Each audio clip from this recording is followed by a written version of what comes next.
Nul ne chantera de chansons en notre mémoire. Nous sommes les seuls à porter notre deuil. Nos traditions et nos souvenirs ne vivent que dans les présentes annales. Les annales d'Opale. Bonjour à toutes et à tous et bienvenue au Coin du Feu pour ce nouvel épisode des Annales d'Opale. Donc le troisième épisode, on va canoniser l'épisode pilote parce qu'il était pas si mal. Et finalement on n'a pas fait plus court la dernière fois. Donc aujourd'hui, comme d'habitude, je suis avec Ethno. Salut. Et on est très content de vous retrouver. Jusque là on arrive à tenir les délais. Ouais, je pensais qu'on a pu avoir quelques petits retards, mais au final c'est assez réglé. Moi j'avoue que quand je vois la date arriver, du moment où on s'est dit qu'on allait enregistrer, je commence à paniquer et me dire mais de quoi je vais bien pouvoir parler. Bon, à chaque fois t'as quelque chose à présenter, donc c'est bien, quelque part. Ouais, mais bon, c'est une sorte de fumisterie. Ça, normalement, t'es pas censé le dire, hein. Au pire, je le coupe. Ouais, au pire, tu le coupes, c'est ça. Non, là, j'avais déjà quelques idées de ce dont j'allais parler. On commence, comme d'habitude, par les news. À moins que t'aies des infos à nous donner sur le podcast ou sur le Facebook. Non, ça grimpe doucement au niveau des Facebook. Je vois qu'il y a des écoutes, donc je remercie déjà les personnes qui ont pris le temps d'écouter nos 2 premiers épisodes. Normalement, ça devrait aller en s'améliorant, hein. Mais c'est cool, ça fait plaisir, donc on va continuer comme ça. Notre chaîne YouTube, pareil, on gagne quelques abonnés de semaine en semaine. Et puis voilà, c'est là pour le point. On est doucement, mais sûrement. Ouais, ça fait plaisir en tout cas de voir qu'on fait pas ça juste pour nous. C'est sûr. C'est valorisant. Alors du coup, pour les news, alors je vous ai trouvé une interview de Nicolas Tellop pour ActuSF. J'espère que je prononce bien son nom. Donc pour rappel, Nicolas Tellop, c'est le rédacteur en chef de la future renaissance de Métal Hurlant, qui est prévue pour le printemps 2021. Passé la première parution, j'ai appris que la fréquence du magazine sera trimestrielle à partir de 2022. Donc il y aura un laps de temps entre le hors-série de la renaissance de Métal Hurlant et la parution régulière du magazine. Donc ça c'était le premier point que j'ai relevé de l'interview. Le temps que ça se lance, quoi. Ouais, c'est ça, je pense qu'il tâte le terrain parce que c'est pas évident. La presse papier est pas forcément hyper suivie actuellement grâce à cause d'internet, mais grâce à internet aussi du coup, pour d'autres raisons. Donc à voir, moi je pense que je tenterai le coup quand il sortira, je suis assez curieux. Ouais, carrément même, hein. Alors je suis un peu trop jeune pour avoir connu Métal Hurlant, mais je connais par des biais intermédiaires et je trouve ça assez passionnant de voir comment ça traverse les années. Par les adultes, quoi. Oui, entre autres. La collection de BD de mon père, par exemple. Ah oui, d'accord. Alors, dans l'interview, Nicolas Tellop apporte un certain nombre de précisions, donc notamment sur le contenu du magazine. Il y aura 3/4 de création originale et 1/4 de rédactionnel. Donc, ce qu'on entend par rédactionnel sont des chroniques, des articles qui peuvent être des réflexions autour de la pop culture, par exemple.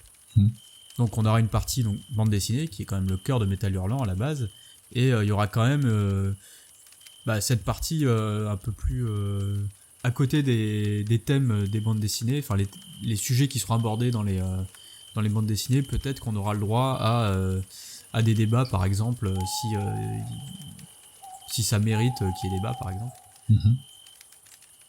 Alors ensuite, il précise quand même que les bandes dessinées qui seront proposées dans le magazine seront indépendantes du catalogue des humanoïdes associés, puisque l'éditeur est toujours associé au magazine, comme c'était le cas au début du magazine en 1975. Je rappelle que une partie des fondateurs du magazine étaient des artistes qui travaillaient pour les humanoïdes associés, enfin qui étaient édités chez eux, ou des personnes qui étaient directement des membres en fait de l'éditeur. Donc là, il y aura toujours ce travail. Je crois qu'il y a une personne qui travaille aussi chez les humanoïdes associés qui fait partie des responsables de Métal Hurlant. Donc le lien existe toujours, mais il préfère rassurer les gens qu'il c'est pas Il y a un lien, mais c'est pas directement une vitrine en fait pour les humanoïdes associés. Ce sera de l'exclusivité, quoi, en gros. C'est ça, bah justement j'allais y venir, donc il s'agira pas de prépublier des albums d'artistes des humanoïdes associés ou de faire de la promotion pour le compte de l'éditeur. Mhm. Donc les bandes dessinées ne seront pas systématiquement publiées par l'éditeur une fois qu'elles sont parues dans Métal Hurlant. Donc voilà, s'il y a une œuvre qui vous a plu dans Métal Hurlant, n'attendez pas qu'elle soit éditée dans les années à venir, voire elle sera pas du tout éditée, quoi. D'accord. Mais bon, je suppose que ça permet quand même aux humanoïdes associés de repérer des gens qui débutent, par exemple. Enfin voilà, l'un n'empêche pas l'autre. Pour pouvoir les produire après, peut-être, ou quoi que ce Voilà, soit. c'est ça. Mhm. Mais c'est pas le but du magazine. D'accord. Alors justement, le but du magazine sera de proposer des œuvres de l'imaginaire qui questionnent, remettent en cause l'introduction de la science-fiction dans notre vie quotidienne. D'où le terme de Near Future, donc l'anticipation proche. J'ai trouvé la traduction. Bien joué. Donc qui sera le thème donc principalement le thème du premier numéro de Métal Hurlant, mais qui sera décliné en fait dans les publications futures. Donc je trouve ça plutôt intéressant comme parti pris, là où peut-être que Métal Hurlant en 1975 était un peu plus basé sur vraiment l'aspect artistique, les univers alternatifs, les mondes secondaires comme dirait Tolkien. Mhm. Voilà, plus ce côté aventure, exploration, découverte. Là, l'idée, c'est quand même, un peu comme je l'avais dit la première fois que j'ai parlé du magazine, de venir à quelque chose d'un peu plus proche de notre monde à nous, pour pour mettre des choses en perspective et se poser des questions. C'est plus actuel, en fait.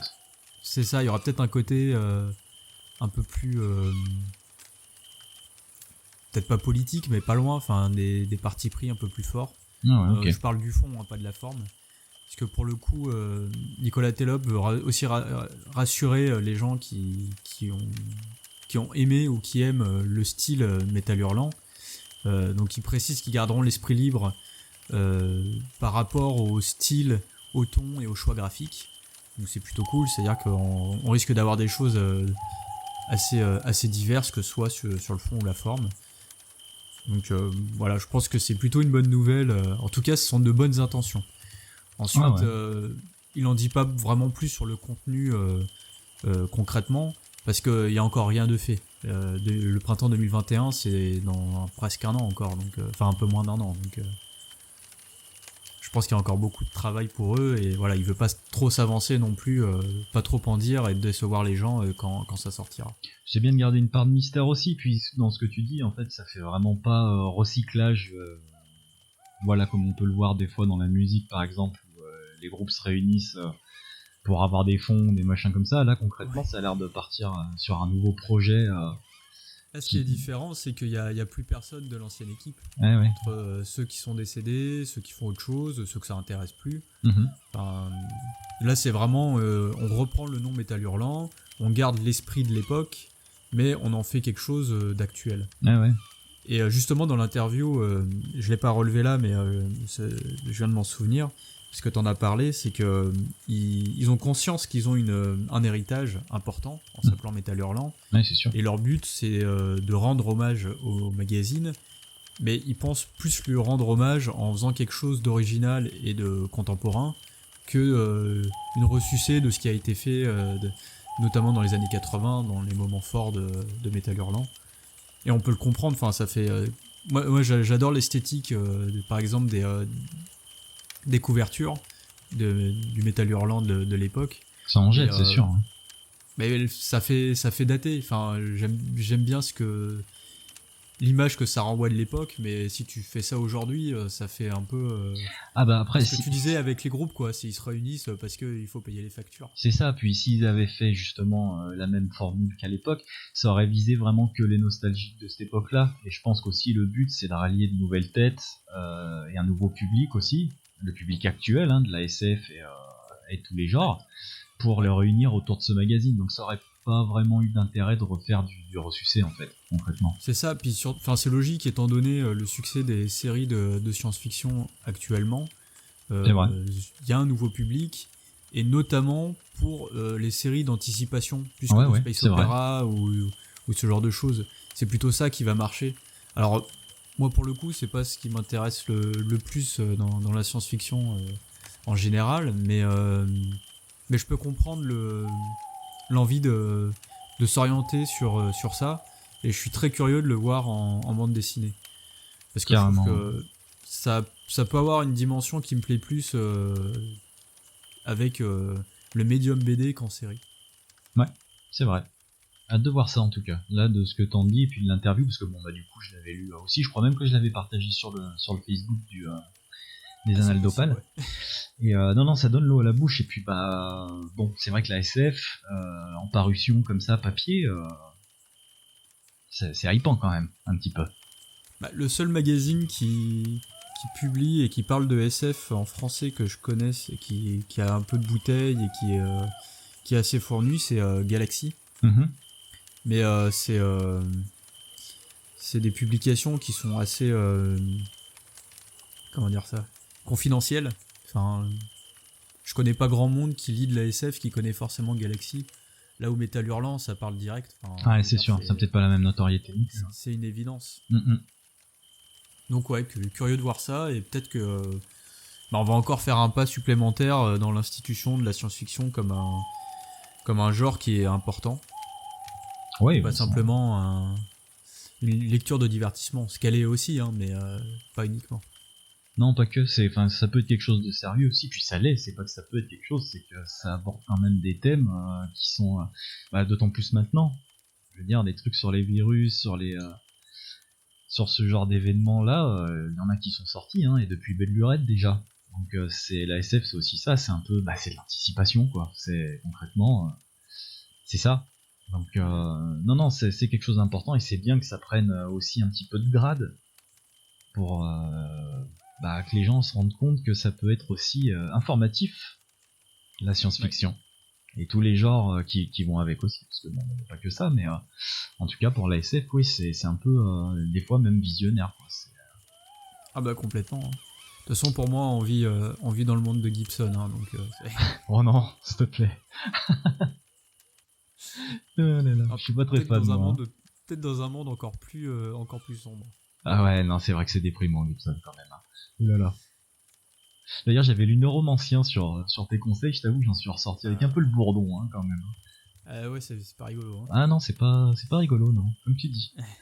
Mais On aura peut-être l'occasion de parler de Gibson un jour. oh, De toute façon, j'imagine bien. si un jour on traite du cyberpunk, on n'aura pas le choix. Hein. Ouais, c'est sûr, carrément, ouais.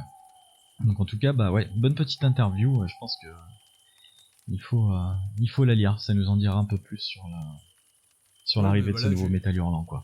j'ai pas détaillé, mais il parle un peu de ses liens avec Metal Hurlant, comment il l'a découvert, etc. Moi, j'ai sorti que les infos Oui, pratiques. après, il faut laisser une petite part de Je mystère. vous conseille d'aller la lire. Est-ce qu'il y a d'autres choses dedans? Ouais, c'est vrai qu'elle est pas courte en plus. Non, bah ça va. Là, en un quart d'heure, c'est lu.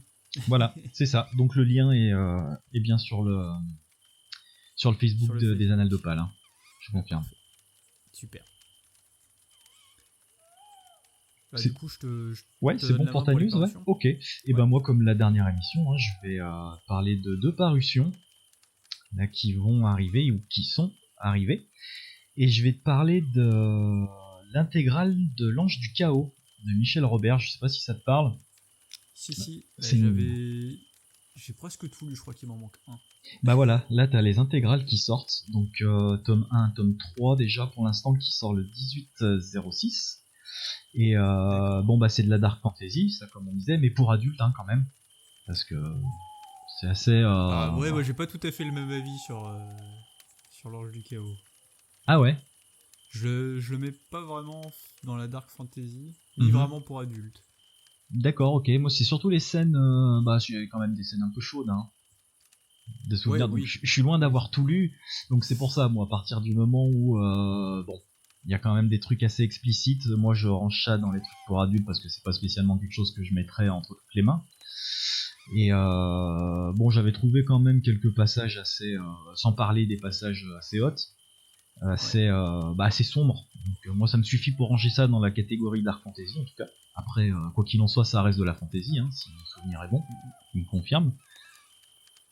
Et Ah oui, ouais, quand même. on est d'accord. Avec le, oui, là on est en plein dedans. C'est peut-être même trop des fois. Après, ça, c'est un autre débat. Ouais. Peut-être qu'il y aura une chronique un jour, je sais pas, parce que moi, je t'avoue, j'ai pas tout lu. Loin de là, parce que je suis pas très saga. Moi, j'arrive pas à me mettre dans des bouquins sur. On pourrait essayer de faire une chronique croisée. Ouais, mais sur le premier, alors. Ah bah peut-être pas maintenant, mais on pourrait se programmer ça. Ouais, c'est possible. Pourquoi pas. Donc. Alors moi je ferai tout de tête parce que je les ai revendus. Ah ouais, d'accord, ok. Oh, bon, après ça doit. Alors pas parce que c'est mauvais, hein, mais parce que les livres que je relis pas, je les donne ou je les revends. Oui, c'est vrai. Comme j'allais pas comment les ça revendre. fonctionnait comme ça, ouais. Donc voilà, ça c'était pour la première parution. Ça sort chez Pocket Imaginaire et donc le 1806. D'accord. Ouais, bah, de toute façon c'était l'éditeur en poche, il me semble, Pocket. Oui, c'est ça, exactement. Donc là, Oui, ça il a reste pas en changé de format poche, simplement. Ils réunissent plusieurs tomes d'un coup. Est-ce que on peut encore parler de livre de poche du coup? Bah, si t'as une grande poche, oui. Si t'as une petite poche, tu le mets dans ton sac. Donc, Tu sais que moi je me trimballe. J'ai un boulot où je dois me déplacer un petit peu dans une certaine zone. mhm, Et du coup, je me balade toujours avec mon livre dans la poche de manteau. Et d'accord. c'est vrai qu'il y en a qui rentrent très bien dedans. Il y en a d'autres, c'est livre de poche, mais alors impossible de le mettre même dans des poches géantes. Mais du coup, alors, grosse question, est-ce que c'est un livre de poche ou pas? Bah, moi, je considère que non. Moi, je pense que ça mérite un épisode quand même. Un épisode spécial. On fera nos recherches, nos investigations, et puis on livrera notre verdict à ce moment-là. Hein. Mais moi, je suis de ton avis. En tout cas. Au moins, on est d'accord sur un truc. Voilà, c'est ça. On est d'accord sur un truc. C'est sûr. Pour le deuxième bouquin, je vais vous parler de Gueule de Truie, de Justine Aubray. Ah, super. Alors là, Oh. je trouve que c'est un de ses moins bons. C'est vrai. Ouais. Alors, je vais être franc, je l'ai pas encore lu. Il est dans ma pile à lire. Simplement, j'ai eu très bon retour dessus.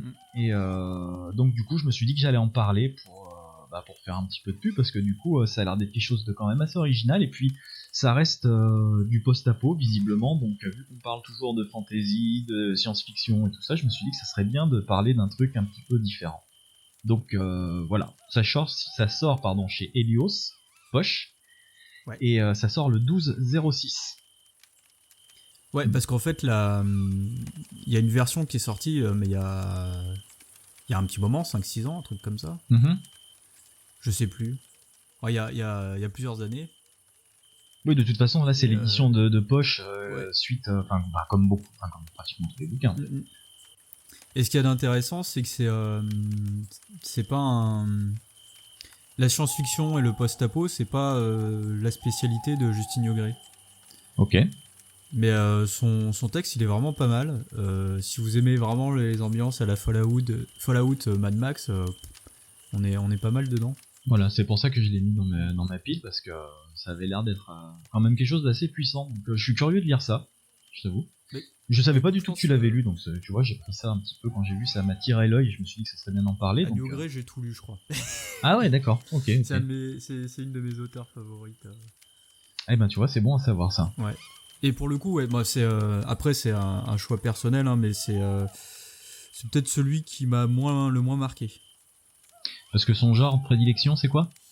Elle est dans l'historique, mais un peu indatable. Si tu veux, c'est des ambiances médiévales, mais c'est difficile de dire à quelle période, dans quel pays exactement. D'accord. Et il est pas trop question de magie. Il y a une espèce de voile surnaturel sur le récit, mais il est pas. Il y a pas de sorcier, il y a pas de.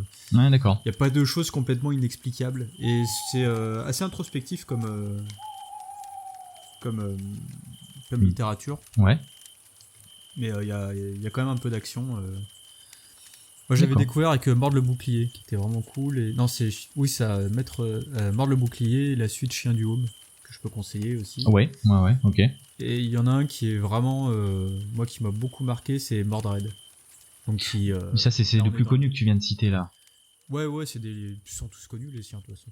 Ouais, il me semble, ouais, c'est vrai que depuis tout à l'heure, tu balances Non, des c'est un noms, nom ça me important parle. de la fantasy à la française. Et ouais, Mordred, bah du coup, qui se passe dans le cycle arthurien. Ok.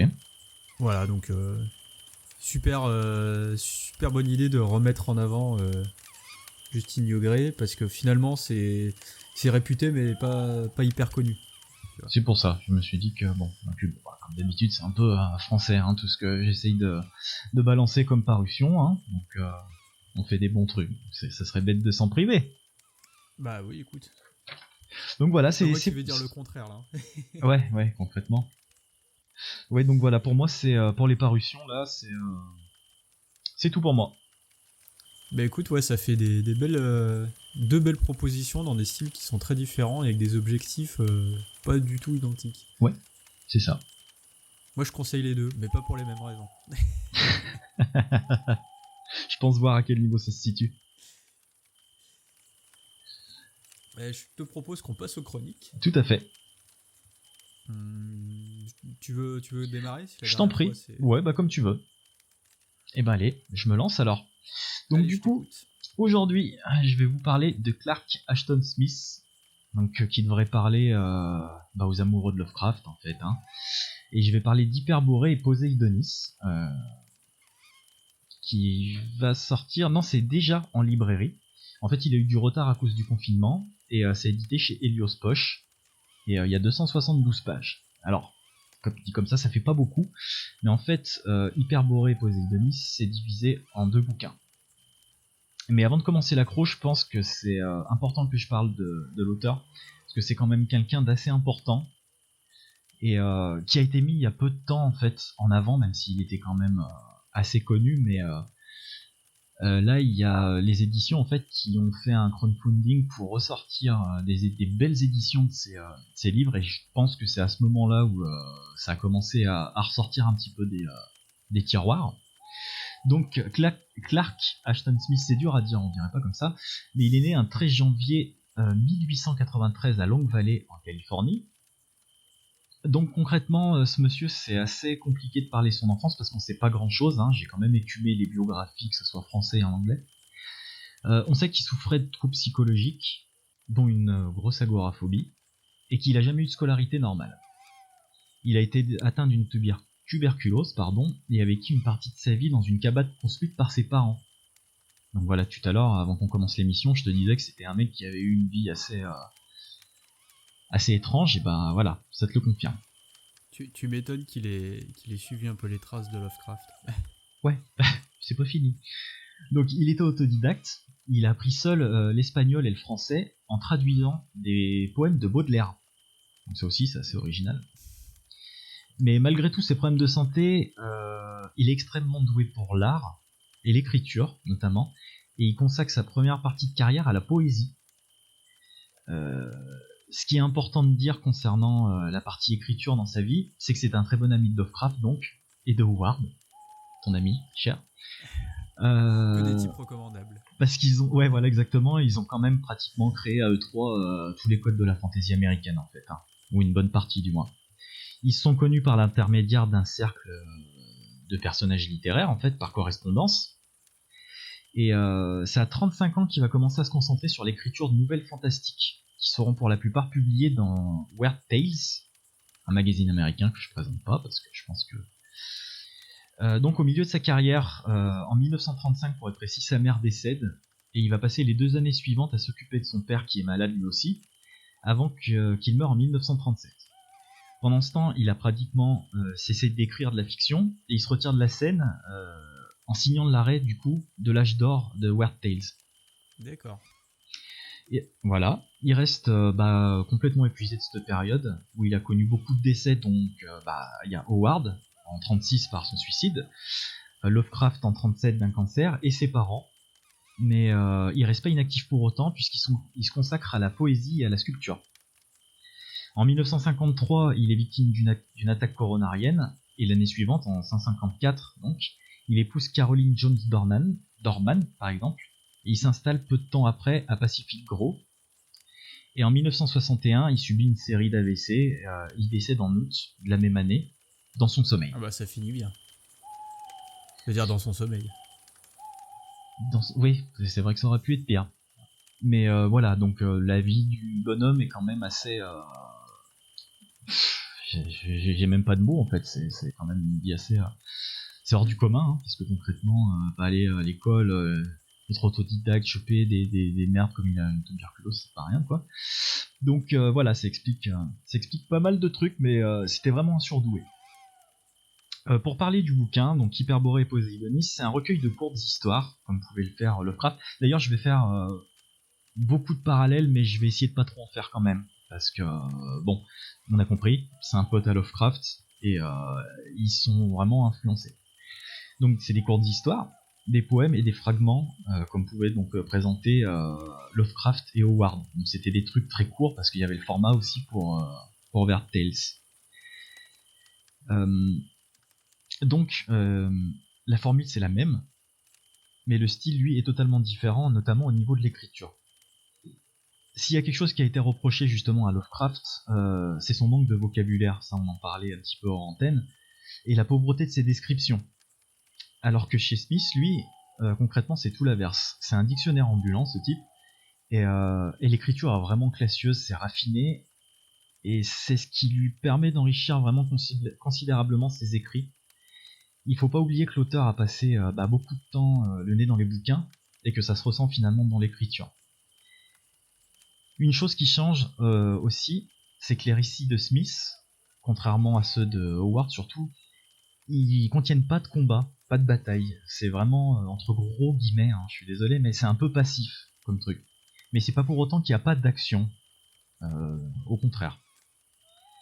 Il nous propose toujours un récit de voyage ou d'aventure qui va amener le protagoniste à se confronter à l'aurore et aux anciens dieux présents sur Terre depuis le fond des âges. Ça, on connaît la formule. Hein. Ah oui, d'accord. Il reprend quand même... Totalement, c'est ça. Ce mythe Lovecraftien, du coup. Exactement. Du coup, il est peut-être pas le seul à l'avoir créé. Non, je pense qu'ils se sont quand même bien influencés. Ils sont quand même bien influencés. Parce que justement, là, les habitués de Lovecraft, ils seront pas perdus. Hein. Alors je suis désolé, c'est inévitable encore une fois, mais la comparaison avec Lovecraft, t'es obligé de la faire, parce que quand tu lis du Smith, t'es confronté aux mêmes entités, t'es confronté aux mêmes choses en fait.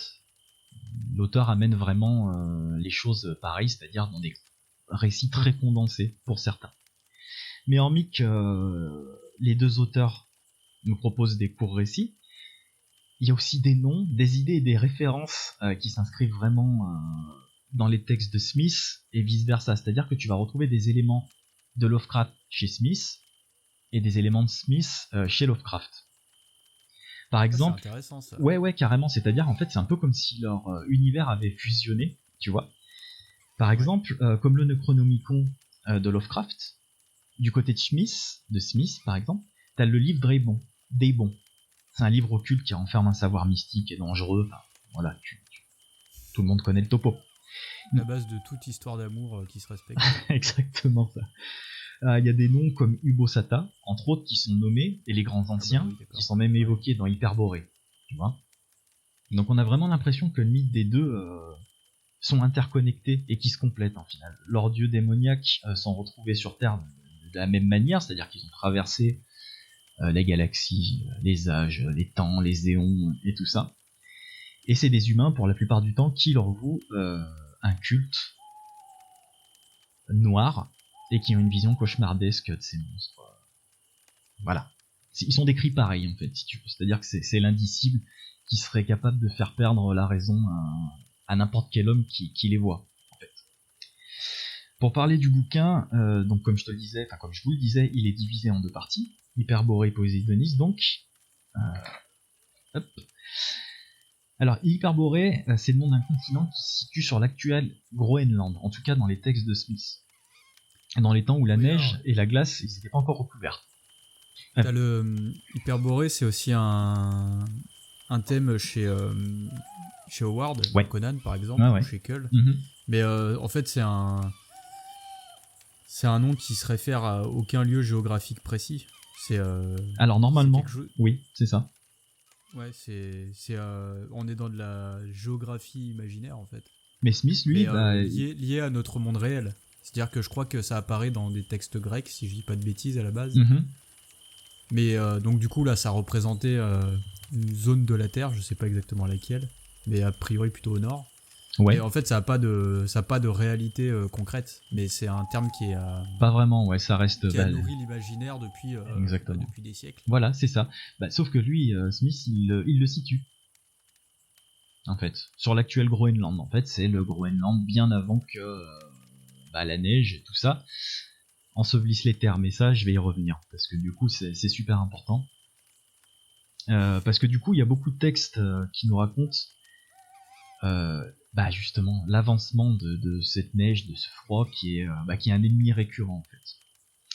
Mais ce qui est bizarre, non, mais le contraste que Smith arrive à faire, c'est qu'il y a beaucoup de textes qui nous racontent pourquoi la capitale, donc le Comorion, a été désertée et dans quelles conditions en fait surtout elle a été désertée. Donc il faut savoir qu'en ce temps-là, la capitale, donc le Comorion, elle se trouvait entourée par une jungle luxuriante. C'est vrai que t'es à milieu de t'imaginer que ça peut être le Groenland par exemple, et dominée par un soleil de plomb qui moi personnellement m'a vachement rappelé l'ambiance aztèque, des cités aztèques, tout ça, parce que ça parle de sacrifices humains de temps en temps. Et puis c'est l'époque où l'archéologie, et notamment en Amérique du Sud, commence à être à être très active et prolifique. ouais, Donc je sais que chez Howard par exemple, ça jouait beaucoup sur sa manière d'appréhender les civilisations, la géographie de son monde qui est plus ou moins le nôtre mais différent. Ouais. Et donc ça m'étonne pas qu'il fasse un lien avec des lieux connus, des civilisations anciennes connues, mais qui à l'époque étaient beaucoup plus mystérieuses qu'aujourd'hui. Voilà, exactement, ouais, parce que ça ajoute en plus. C'est vrai que le mystère, ça. Il y en a tout le long, hein, finalement, c'est même ça, c'est même le ressort, limite, le mystère, tu comprends pas... C'est propice, oui, à ce genre d'histoire. Ouais, exactement, ouais. Donc voilà, là, la plupart des nouvelles se passent sous un soleil de plomb, on en transpire, on halète quand les personnages y courent comme des dératés pour échapper à des dieux, en fait. Hein. Donc on est loin de la couche de givre et de froid glacial du Groenland. Mais comme je te le disais, au-delà des entités antédiluviennes qui parcourent les nouvelles, l'un des ennemis principaux, ça reste le froid, la glace et le blizzard, qui sont vraiment omniprésentes dans toutes les nouvelles. Hein. Et du coup, il arrive limite, avec son vocabulaire et sa façon de tourner les phrases, il arrive même parfois à rendre les conditions climatiques palpables et vivantes. Et c'est ce qui fait que des fois, les protagonistes des histoires sont confrontés à un ennemi réel, sans pour autant que ça en soit un. En fait. C'est ça qui est assez saisissant. Et en fait, on arrive à sentir la fin d'une ère, concrètement, qui gagne du terrain mètre après mètre. Quoi. C'est assez impressionnant. Et au-delà de ça, Smith il en profite pour tacler un peu sournoisement l'espèce humaine, parce que c'est des textes qui sont toujours assez fatalistes, jouissifs. Souvent, parce que c'est des personnages qui agissent souvent par avarice ou par convoitise, donc du coup, vu que ça termine en général mal pour la personne qui est confrontée au dieu ou au froid, et c'est assez... on s'en délecte, en fait. Donc ça, c'est pour la partie hyperborée, donc c'est la partie la plus conséquente, si vous voulez, du bouquin. Parce qu'après, on part sur la deuxième partie qui est Poséidonis, donc là pareil, on a affaire à une terre qui est mythique, en fait légendaire, parce que là, Poséidonis, en fait, c'est la dernière île encore émergée de l'Atlantide. Et là, par contre, on a vraiment affaire à une partie totalement différente de la première. Donc déjà, elle est beaucoup plus courte, et il y a beaucoup plus de poésie, parce que c'est vrai que dans la première, je l'ai pas dit, mais il y a une ou deux poésies dans la première partie, tandis que là, il y en a beaucoup plus, et il y a des fragments, et il y a quelques récits aussi, qui introduisent des personnages assez intéressants, malgré l'épaisseur de cette deuxième partie. Il y a beaucoup d'histoires qui reviennent sur les mêmes personnages. Donc c'est une partie qu'on peut ressentir beaucoup plus nostalgique, et notamment avec la première nouvelle qui met en scène un nécromancien qui retrouve un amour perdu. Donc ça peut paraître un peu paradoxal de mettre amour perdu et nécromancien dans la même phrase, mais il l'a fait. Et donc malgré l'aspect morbide, c'est une nouvelle assez touchante ouais, et plein de bon sens au final. Malgré que raconter comme ça soit pas top. Que dire de plus ? Là on est confronté donc à la dernière île de l'Atlantide, mais cette fois on arrive à sentir l'imminence. Si tu veux, les civilisations et les personnages qu'on rencontre, ils sont arrivés à un niveau technologique, si tu veux, sur une des histoires. C'est deux frangins qui arrivent à partir de la Terre et aller dans l'espace. Donc là, on a carrément affaire à un nouveau style qu'il introduit au milieu de toute cette fantaisie, c'est la science-fiction. C'est quand même assez étrange de retrouver ce genre de nouvelles. Mais donc tu vois que la civilisation quand même, elle en est à un niveau technologique quand même assez élevé. Et malgré ça, tu sens quand même que la fin est proche, avec les descriptions qu'il fait, les flots qui montent, les vagues qui viennent buter contre le truc, tu sens que le niveau de la mer monte et que là, l'imminence de la fin, elle est vraiment extrêmement proche, donc ça te rajoute encore une pression supplémentaire à la lecture.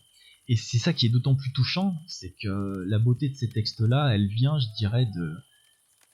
Quand tu t'engages sur ce genre de nouvelles, on sait très bien que l'Atlantide a sombré et que tout ce qu'il y a avec a sombré aussi. Donc, on sait que le destin va être fatal. On sait pas quand, on sait peut-être pas comment, mais on sait que ça va arriver. Donc là, du coup, ça rajoute quand même un petit pincement au cœur parce qu'on sait que tous les persos qu'on trouve, entre gros guillemets, sont voués à mourir, quoi. Donc c'est une partie vraiment spéciale qui dénote de la première, mais qui est vraiment très bien aussi. Il y a un côté plus inéluctable. Dans la première, tu peux espérer qu'il y a un retournement de situation. Et vient pas. En plus, Et dans la deuxième, beaucoup moins, quoi. Voilà, c'est ça, parce que tu sais que même pour hyperborer, tu sais que ça va finir sous un tas de neige, en fait, enfin sous la glace. Mais concrètement, il nous situe l'action sur le Groenland, là où tu sais qu'il y a de la vie. Donc finalement, même si la fin a été tragique pour les personnes qui habitaient Hyperborée, la vie a quand même repris dessus parce que le Groenland est actif maintenant. Et d'ailleurs, il y a une nouvelle qui se situe à notre époque, plus ou moins. Donc voilà, c'est un peu moins, entre gros guillemets, même si c'est pas une happy end, ça reste quand même un peu moins triste. Pour conclure, je dirais que Lovecraft ou pas Lovecraft, il faut lire quand même du Ashton Smith, rien que pour la puissance des mots et la beauté des textes, en vérité. C'est un auteur qui arrive à être ironique, cynique, et à trouver le beau même dans l'horreur. C'est ça qui est quand même c'est ça que moi je retiens personnellement. Si vous lisez du Smith, c'est magnifique, c'est extrêmement puissant. La mythologie qu'il a créée et son style, voilà, c'est quand même à la croisée des chemins entre l'horreur et la poésie, et à même du contemplatif et de l'horreur, bien sûr, ça reste quand même le thème principal. Alors comme je le disais, il y a certains textes qui sont moins puissants que d'autres, qui sont plus dispensables. Mais par contre, ceux qui sont puissants, c'est-à-dire que quand tu vas terminer la lecture de celui-là, tu vas poser le bouquin en disant bon, ouais, d'accord, ok, c'est ça prend aux tripes. Et il a vraiment mis toute sa personnalité dans son écriture, parce que bon, finalement, avec la vie qu'il a eue, voilà, on sent qu'il y a quand même de la souffrance. Pour lui aussi. Ah, exactement, parce qu'il y a cette espèce d'ironie, voilà, et du coup ça donne une référence, ni plus ni moins. Et c'est pas pour rien qu'il a participé à l'âge d'or de la fantasy, concrètement. Donc voilà, pour conclure, il faut lire du Ashton Smith. Ça me motive plus à lire du Smith que du Lovecraft, ça c'est clair. C'est vraiment, en fait c'est deux styles différents sans vraiment l'être, en fait. C'est vraiment l'écriture qui fait la différence. Bah écoute, ouais, je vais essayer de les trouver les bouquins, ça me tente bien. Ouais. Tu devrais trouver ça en librairie facilement parce que du coup ça vient de sortir. Et je souligne que les couvertures sont juste magnifiques. Hein. Tout à l'heure, tu checkais un petit peu Ah ouais, j'ai pendant regardé qu'on ça. préparait l'émission. C'est celle de Zotic, notamment. Vraiment belle. Tu l'as lu, Zotic, ou pas? Non, je me suis lancé D'accord. directement sur celui-ci. Mais de ce que j'ai pu comprendre, apparemment, c'est peut-être un petit peu plus sombre encore pour Zotic. Hein. Donc, à Il y avait voir. encore un peu trop de clarté. Exactement, ouais. Je crois que la Zotic, je peux pas m'avancer, vous dire de conneries. Les auditeurs le diront de toute façon si je dis n'importe quoi, mais il me semble que c'est une cité de nécromants. Donc, Alors, pour avoir un peu de bouteilles de podcast, en général, les auditeurs ne disent rien. eh ben il faut, parce que si je dis des conneries, il faut arrêter. Donc Alors, voilà. je les provoque pour être sûr pour qu'ils nous mettent un petit message. Ah, ce serait pas mal, ouais. Mais bon, je suis pratiquement sûr de mon coup, donc on verra bien. Bah, ils peuvent aussi te dire oui, Ethno, tu avais raison. Oui, grand Je sage confirme. devant l'éternel, voilà. Alors tu sais quoi, d'habitude c'est moi qui fais les trucs pas rigolos. Là du coup c'est toi. Ouais. Donc je vais partir sur un truc un peu plus un peu moins lourd. Un peu plus léger, ouais. Bon, bah, tu sais, moi je me méfie de ce que tu me dis. Hein. Alors la dernière fois je parlais du fait que j'étais dans les contes de Grimm. Donc je vais parler des contes de Grimm, parce qu'en plus ça va faire un peu écho avec la dernière émission quand je parlais de l'essai de Tolkien sur les contes de fées. Donc là, je précise bien, ce sont les contes, c'est le titre, des frères Grimm, et ce sont pas les contes de fées des frères Grimm. Ok ? Nuance. Important. D'accord. Bon, je vais présenter rapidement qui sont les frères Grimm, parce que on entend souvent parler des frères Grimm, mais déjà, est-ce que tu connais leur prénom ? C'est Peter et Michael. Peter, t'es pas loin, il y en a un qui s'appelle Wilhelm. Ah oui, d'accord, ouais, tu vois. Non, j'en avais aucune idée. Bah moi non plus. Voilà, comme beaucoup de monde, hein, d'ailleurs. Ouais. Alors, ils viennent d'une famille assez nombreuse, je crois qu'ils sont 5 frères et sœurs. Donc, en plus, les frères Grimm, finalement, il y en a un troisième dans l'histoire aussi qui est encore moins connu. D'accord. Alors, je commence par l'aîné, donc Jacob Grimm, donc Jacob ou Jacob en allemand, né le 4 janvier 1785 à Hanau, donc en SE. C'est un land allemand qui est plutôt vers le centre, un peu à l'est. Donc, je passe rapidement sur sa jeunesse. Il a même réussi ses études de juriste. Son père était également juriste. Rapidement, en fait, il va se mettre à travailler avec son frère Wilhelm au dictionnaire allemand. Donc ça, c'est en 1838. Enfin, rapidement, pas tant que ça, non, c'est beaucoup plus tard ça, mais c'est pas leur première parution. C'est quelque chose qui arrive plus tard dans leur carrière littéraire. Donc au moment où ils travaillent sur ce dictionnaire, ils vivent chez leur frère, donc leur frère cadet Ludwig, qui est un peintre, à Kassel. C'est là où ils ont passé une grande partie de leur vie. Mais ils ont beaucoup voyagé entre l'Allemagne, la France, un peu l'Italie. Voilà, c'est des artistes de l'époque, donc qui bougent énormément. Ensuite, en 1848, Jacob Grimm devient membre du Parlement de Francfort, donc c'est pas rien, après avoir occupé de nombreux postes liés à la culture ou la politique dans son pays. Donc c'était en tout cas pour Jacob, c'était un intellectuel tout simplement, parce qu'il n'était pas spécialement écrivain ou universitaire, bien qu'il a aussi occupé des postes de professeur. Mais donc c'était vraiment un personnage qui s'est beaucoup impliqué dans la vie de son pays. Et je reviendrai un peu là-dessus à la fin. Il meurt le 20 septembre 1863 à Berlin.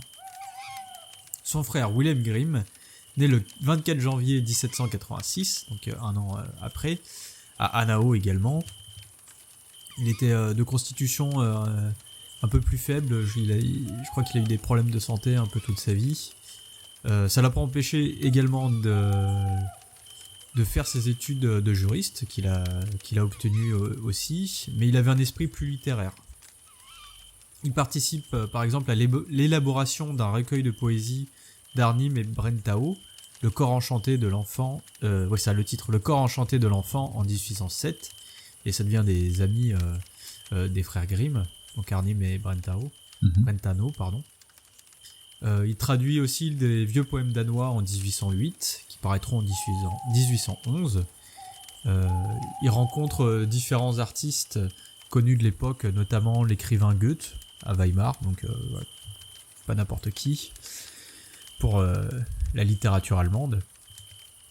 Et il s'occupe de la publication des contes, donc son frère et lui vont tous les deux travailler sur les contes, mais c'est lui qui va peut-être suivre de plus près la vie de leur œuvre. Et il meurt également à Berlin le 16 décembre 1859. Donc, les contes de l'enfance et du foyer, qui sont le titre complet des contes de Grimm, des frères Grimm, est édité pour la première fois en 1812. Enfin, un premier tome est édité en 1812, puis un second tome en 1815.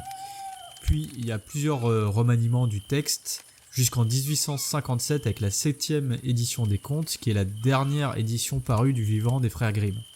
C'est-à-dire que depuis, il y a eu d'autres éditions, mais les frères Grimm n'ont pas retouché le texte.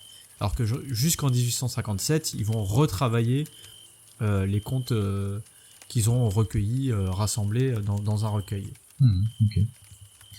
Bon, je vais pas vous faire l'affront de vous expliquer ou de vous narrer les contes de Grimm, parce qu'il y en a beaucoup qui sont assez connus. Blanche-Neige, il y a Podane, mais alors c'est Mille-Pots, voilà. C'est le titre de Podane, ça? Le vrai titre? Non, j'y viens, parce que Podane et Mille-Pots, mais je crois que c'est pas tout à fait ça le titre. Ce sont deux textes, ce sont les mêmes histoires, mais pas les mêmes versions. D'accord. Et plusieurs fois, on va retrouver des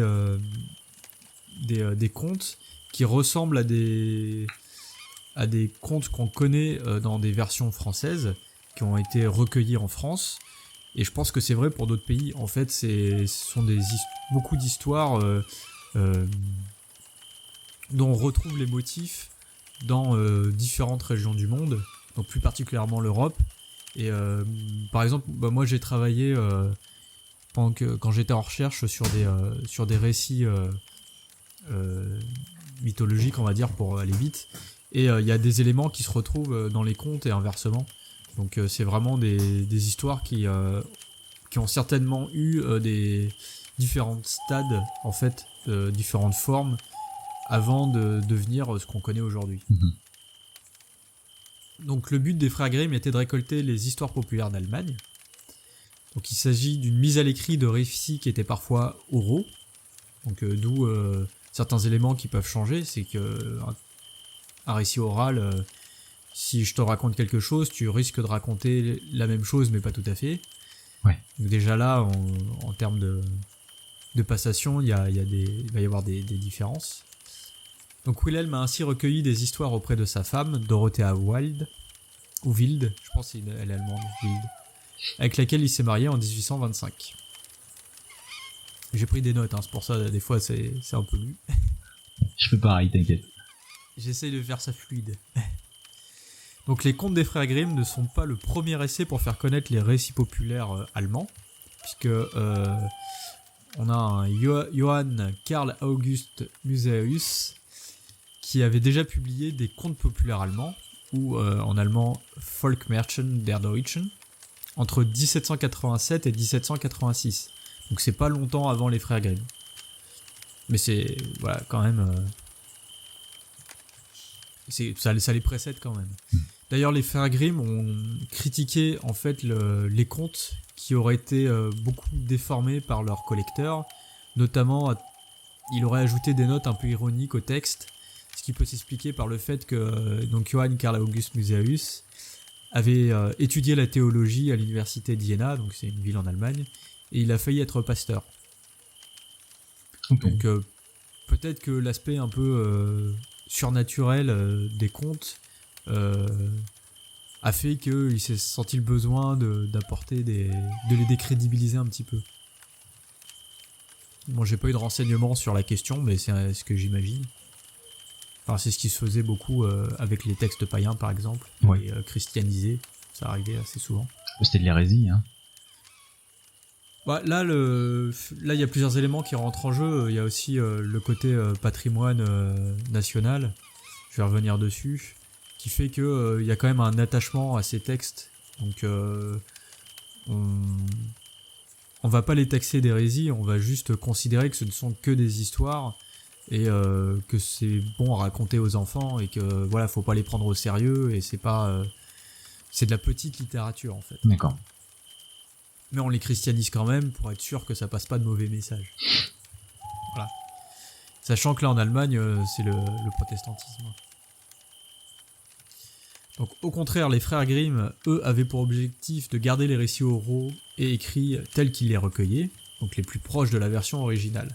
Mais comme j'ai dit, c'est un peu utopique de se dire que ce sont des versions qui ont des siècles et des siècles. Déjà, les versions qu'ils ont recueillies sont des versions modifiées de textes plus anciens. Si c'est pas des inventions. Donc parmi leurs sources, les frères Grimm auraient recueilli des histoires auprès de la vieille Marie, donc une servante de la maison Wild, pour le premier volume des contes, mais aussi d'une autre Dorothea que la femme de Wilhelm, Dorothea Wiemann, donc une femme originaire d'un village des environs de Kassel. Donc il se serait beaucoup servi de ces récits à elle pour le second volume.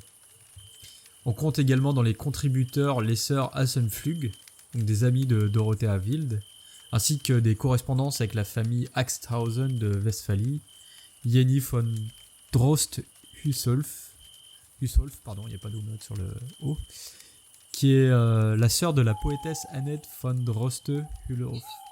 T'as pas choisi les noms les plus faciles, hein, quand même, hein. Ah bah là, c'est l'aristocratie allemande. Oh là là, putain, c'est compliqué, hein. Je suis sûr que tu connais les textes de Annette.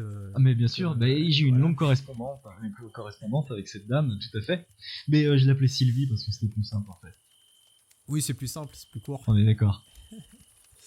Donc non, c'est moi. Apparemment, c'est une poétesse qui est effectivement très connue, mais que je connaissais pas du tout. Pourtant, je connais un peu la littérature allemande, mais là, pour le coup, je suis beaucoup trop amateur pour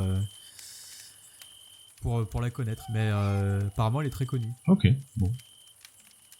Il y a aussi donc du coup Achim von Arnim, dont j'ai parlé un peu plus tôt, qui était un ami des Grimm qui a recueilli quelques textes de Poméranie, si mes souvenirs sont bons. Donc on a voilà plusieurs textes qui viennent d'endroits différents. Ce que j'ai remarqué quand même dans les contributeurs, c'est que c'est essentiellement des femmes.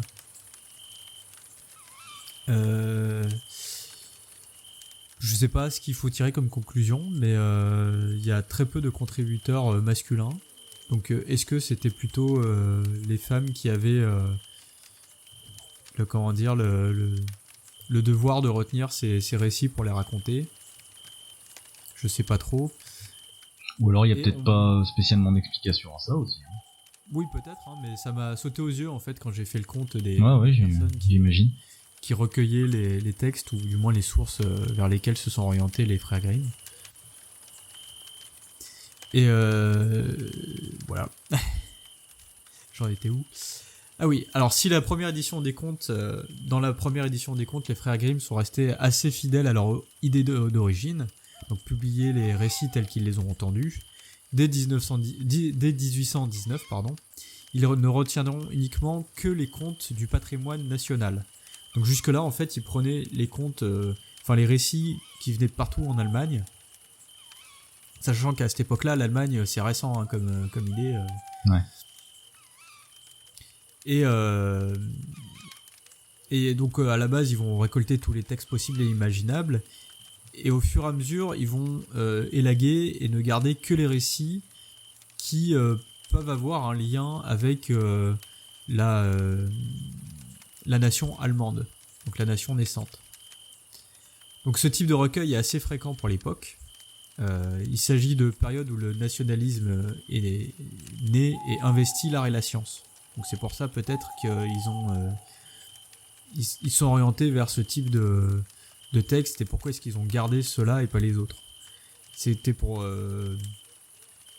c'était l'influence du nationalisme dans l'art et la culture, mais également une volonté de leur part, connaissant aussi leur implication dans la vie politique de l'Allemagne, c'était peut-être une manière aussi d'avoir des textes fondateurs de la nation allemande. Ouais. Comme on peut le retrouver dans plein de pays de l'époque. Donc on retrouve ce genre de collection de récits, donc de récits locaux, parfois extrapolés pour devenir nationaux, qui forment un socle commun à des populations vivant sur un territoire défini, donc là l'Allemagne, souvent liées par une même langue. Donc c'est ce qui fait nation finalement. Ce sont des références communes. Et c'est vrai que c'est pas un truc qu'on entend forcément quand on nous parle des contes, que ce soit de Grimm ou même des contes de fées en France. C'est que, en tout cas, ce qui concerne les contes des frères Grimm, c'est intimement lié, enfin du moins la forme des contes tels qu'on les connaît, sont intimement liés à la naissance de l'Allemagne. Ah ouais, d'accord, ok, c'est intéressant ça. Alors Wilhelm Grimm, c'est lui qui va principalement retravailler les textes en combinant les différentes versions d'un même conte, par exemple, mais aussi en édulcorant certains passages, voire en supprimant d'autres, donc qui pourraient heurter la sensibilité des jeunes Allemands, parce qu'au moment où les contes sont rédigés, on a déjà dans l'idée que c'est essentiellement pour les enfants. Alors que si on se souvient bien, la dernière fois, j'ai dit que Tolkien, lui, considérait que les contes, et pas uniquement les contes de fées, ne sont pas que destinés aux enfants. Aux enfants, ouais, c'est vrai. Donc l'édition de 1822 est par exemple augmentée de notes de la main de Jacob et a subi d'autres modifications de la part de Wilhelm, telles que l'introduction de réflexions morales, donc à l'usage des enfants.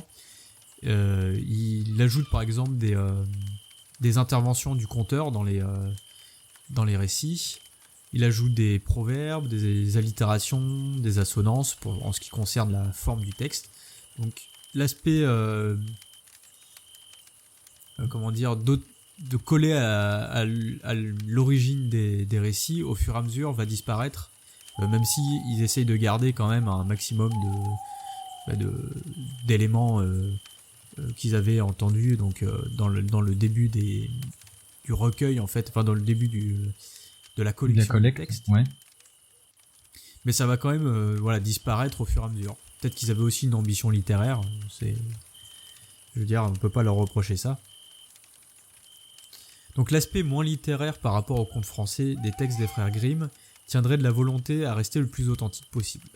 Voilà, malgré les modifications dues au poids de la religion protestante, par exemple. Ça peut être aussi un élément qui a joué pour être publié. Il fallait pas heurter non plus la morale de l'époque.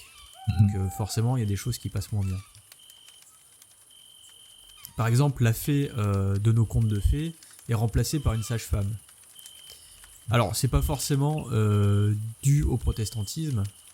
Peut-être que dans les textes à la base, il n'y avait pas cette fée, cet élément surnaturel, mais déjà la sage-femme dans le sens la femme de sagesse en fait. Ouais. Celle qui a le savoir. Et c'est vrai que quand tu lis les contes de Grimm, t'as des éléments surnaturels, mais ils sont très minimes en fait. Par rapport à ce qu'on connaît, par exemple, si on regarde Blanche-Neige de Disney, les nains ils sont vraiment tirés de l'imagination. Alors que quand tu lis le Blanche-Neige des frères Grimm, enfin c'est des nains, mais on précise pas qu'ils ont de la barbe, qu'ils ressemblent à des lutins. Enfin, tu pourrais prendre des. C'est moins enfantin quoi au final. Ouais, c'est ça. Il y a un côté qui est plus ancré dans le réel. Ouais. Donc le texte final se retrouve assez éloigné des récits recueillis à la base, tant sur le fond que sur la forme. Sachant qu'en plus, un grand nombre des récits présents dans les contes de Grimm auraient été empruntés à des sources françaises du XIVe et du XVIe siècle, si je me souviens bien. Ce qui expliquerait par exemple le sentiment d'universalité de certains contes, puisque soit on les retrouve, soit c'est des textes tirés de récits français, et donc pour nous, c'est logique que ça nous parle. Ou alors il y avait une version en France, une version en Allemagne, et ils ont fait un mélange. Ou alors tu avais une version allemande, peut-être qui a fini par atteindre la France et avoir aussi sa propre vie enfin sa propre transformation en France. Ici, ouais. Puis de toute façon, c'est des histoires où les personnages sont définis par leur statut ou leur métier, et c'est toujours les mêmes qui reviennent. Il y a des rois, des reines, des princes, des princesses, des chasseurs, des pêcheurs, des meuniers. Ouais. Les drames sont basés sur des éléments très simples, souvent qui opposent le bien et le mal. Donc il y a vraiment cette portée universelle qui fait que tu sois allemand ou non, quand tu lis les contes de Grimm, à part dans certains noms de certains récits, ça pourrait se passer n'importe où, au moins en Europe, si une espèce d'époque médiévale un peu fantasmée. Voilà, il y a une espèce ça crée un espèce de socle commun, donc à la base qui était pensé pour le territoire allemand, mais qui finalement peut s'étendre à n'importe lequel. À des territoires beaucoup plus larges. Ouais, voilà, ouais, c'est ça. Et le fait que Disney, par exemple, ait adapté certains de ses contes en dessin animé, c'est dû au fait que les États-Unis modernes, enfin contemporains, la colonisation, elle s'est faite par des Européens, donc ils ont amené leur texte aussi. Le conte a voyagé, en fait. C'est ça. Ce qui est étonnant, ce qui pourrait être intéressant, c'est de voir s'il y a eu des éléments d'histoire indigène, par exemple, sur les versions des contes en Amérique. Ouais. J'ai pas l'impression, mais quand j'ai pensé à ces adaptations de Disney, je me suis dit, très souvent c'est des récits qui fonctionnent par acculturation, par syncrétisme, et est-ce que ça s'est pas fait aussi en Amérique du Nord, par exemple. Ah ouais. Mais là, faudrait creuser aussi dans l'histoire. Voilà, je pose la question, mais j'ai absolument pas la réponse. Hein. Mais par contre, oui, je pense que tu peux trouver cette réponse aussi. Ah ça demanderait quelques années de recherche. Je pense, ouais. Écrit à Disney directement, t'es sûr. Je pense pas que Disney ait eu conscience de ce problème-là, mais c'est plus ma maladie à analyser les récits qui m'a fait penser ça. Ouais, c'est une bonne question. Et d'ailleurs, pour finir un peu sur les textes eux-mêmes et sur les adaptations, ou du moins ce qu'on imagine être les contes de Grimm, finalement ils peuvent être assez violents. En général ça finit bien, mais les méchants sont châtiés de manière assez féroce, hein, c'est assez cruel. C'est à base de je crève des yeux, des corbeaux viennent crever les yeux des sœurs de Cendrillon par exemple. Ah ouais, d'accord. C'est assez biblique, hein, ça, comme truc. Biblique je sais pas, mais en tout cas c'est bien violent, ça c'est clair. Ouais, d'accord, ok. Et effectivement il y a beaucoup de motifs qui reviennent. Par exemple, pour conjurer un sort jeté à ses 7 frères, en général la seule sœur de la fratrie ne doit pas parler pendant 7 ans ou ne doit pas rire, ça revient régulièrement. Voilà, il y a des motifs qui apparaissent très souvent, donc on peut imaginer que ça vient de récits beaucoup plus anciens et que ces tabous, ces motifs ont une importance à un moment, ont été recueillis par les frères Grimm, et aujourd'hui on n'a plus du tout le sens premier de ces motifs. Après on peut imaginer, on peut gloser sur la question, mais on peut pas vraiment tirer de conclusion. Ouais. Et je crois que je vais arrêter de vous bassiner avec les contes, parce que j'ai un peu fait le tour. Il y aurait peut-être un autre recueil de contes dont je voudrais parler, mais là pour le coup on est vraiment plus dans l'imaginaire. Donc, en tout cas c'était super intéressant de connaître l'origine de ces contes-là, tu vois, moi, qui m'intéresse pas spécialement aux contes, mais qui connaît les classiques de Disney, hein, voilà. Et de connaître l'origine de tout ça, concrètement, je trouve ça super intéressant. Et je pense que ça fait quand même un bon travail de recherche. Hein. C'était pas non plus... Il y a beaucoup de choses qui ont été écrites en fait sur le sujet. Donc quand tu te penches, tu trouves. Mais après, comme tout ce qui est assez foisonnant en termes de textes scientifiques ou de critiques, faut faire le tri. Il faut faire le tri, ouais, c'est ça, ouais, dans la recherche. Après, c'est On peut en parler pendant 2 heures. Ouais, oui. Puis après, il faut condenser surtout, c'est ça qui doit être compliqué. Donc c'est intéressant à relire les contes de Grimm avec tout ça en tête. Par contre, peut-être pas tous. Moi je me suis tapé, je crois qu'il y a les deux volumes dans l'édition que j'ai. Pour le coup je les ai lus en français. Ouais. Et il y a un moment, ça gave un peu. C'est rigolo de faire le jeu des 7 différences et des 7 points communs. Mais c'est pas... T'es allé au fond du truc, toi, hein. Alors, bah, j'ai pas tout écrit. Voilà, il y a des trucs qui sont évidents. Hein. Ouais. Et après, moi, ça m'a rappelé aussi, du coup, que je travaillais sur des textes beaucoup plus anciens, des textes médiévaux, et tu trouves aussi des fois des points communs. Donc, le jeu était assez rigolo. D'accord. Mais les textes en eux-mêmes, c'est peut-être intéressant à lire à des gosses, je sais pas. Mais en tout cas, je referai pas. Mais écoute, je te dirai quand ma fille sera en âge d'écouter des contes, avec des yeux crevés et des machins comme ça, puis bah je te dirai. Je ferai une contre-chronique si tu veux. Ok, on se revoit dans 10 ans. Voilà, c'est ça, ouais. Ou peut-être un peu moins. Elle pourra quand peut-être même. les entendre avant. Oui, elle pourra les entendre avant. Après, est-ce que ça l'aidera à s'endormir? Je suis pas sûr. J'avoue. Bah, il semblerait que les contes français soient un peu moins hardcore. Ok. Mais bon, bah écoute, j'ai les fables de La Fontaine, je crois que je vais me contenter de ça pour le moment. Ah ça, j'ai pas encore fait les fables. Bah, peut-être que... c'est du velu quand même aussi, hein. fois. Ouais, tu vois, il y a à boire et à manger, c'est pareil. Nous, on en garde une image assez douce avec le corbeau, le renard, tout ça, machin. Enfin, Enfin, le loup et l'agneau, il finit par le croquer, je crois bien. Hein. Oui, mais il y a pas que celle-là, hein. Il y en a qui sont vraiment, qui sont une fatalité quand même. C'est déconcertant. Mais c'est cool de relire ça. Enfin, surtout passer au-delà des plus connus. Il y en a qui sont juste sublimes. Donc oui, si c'est ton trip du moment, pourquoi pas. Franchement, les Fables de La Fontaine, c'est une bonne lecture aussi. Ouais, je crois que je vais passer mon chemin quand même. Après, faut apprécier tout ce qui est poésie et tout ça. C'est vrai que bon, je t'avoue que c'est un truc que tu lis comme ça une fois de temps en temps, mais d'ici à prendre ça pour aller lire dans le métro, c'est un petit peu compliqué. Moi, je l'ai pris pour ma fille justement quand elle sera un peu plus grande et que sera peut-être en âge d'apprécier un peu la poésie ou les jolis textes, on va dire. Oui, puis c'est des histoires courtes. Ou des histoires courtes. Une concentration voilà. sur 200 pages. C'est ça. Mais du coup, non, il y a 2-3 trucs qui sont sympas. Après, elle viendra me voir en me disant non, mais c'est de la merde ton truc, c'est un truc de vieux. Je dirais, ah bon, bah je peux pas t'en vouloir, ma fille. C'est comme ça. Tu lui diras, bah écoute, il y a des gens qui font des podcasts avec, donc ça doit pas être aussi nul. Voilà, c'est ça. Avec des noms imprononçables.